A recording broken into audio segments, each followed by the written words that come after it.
So we're here in a space within our modern gallery that is dedicated to the work of Roberto Cortazar, a Mexico City-based contemporary artist who has had, in fact, quite a sort of international career since about the 1980s.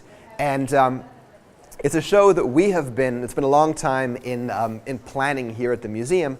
Our former director, Derek Cartwright, is very close to Roberto and had the idea of inviting him to present a body of work which had been inspired by masterpieces in Mexico City at the Munal.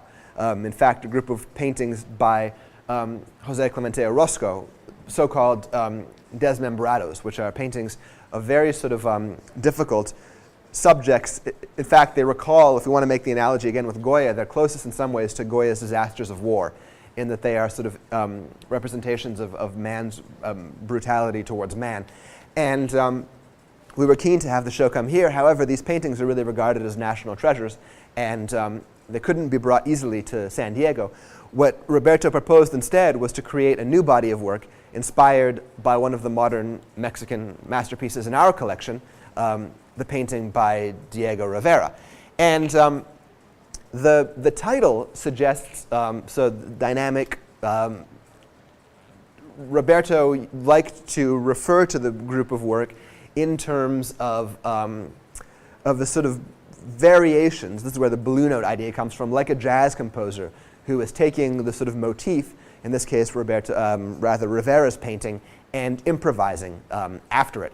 We begin with the most sort of literal, let's say, homage to Rivera's painting, in which, for Roberto, the motif of the separating cells, which we saw above the hand and the kind of anthropomorphic, mandrake-like sort of female form, have become, for him in these first two paintings, skulls. Skulls, in fact, that are quite close to the sugar skulls that are exchanged on the Day of the Dead.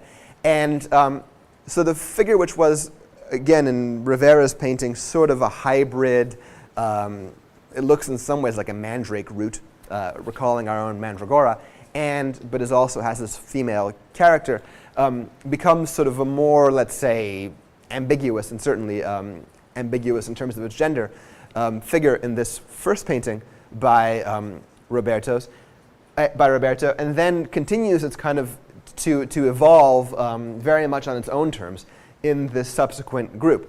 Now, the title dynamic refers on the one hand to this idea of the kind of evolution of this series, but also, I think in literal terms, invites us to move in front of these pictures. And I should say that this largest of the pieces, kind of sculptural 2- and 3-dimensional work here, belongs in fact to this earlier body of work. It is a painting, or a work I should call it, inspired by one of Orozco's Desmembrados.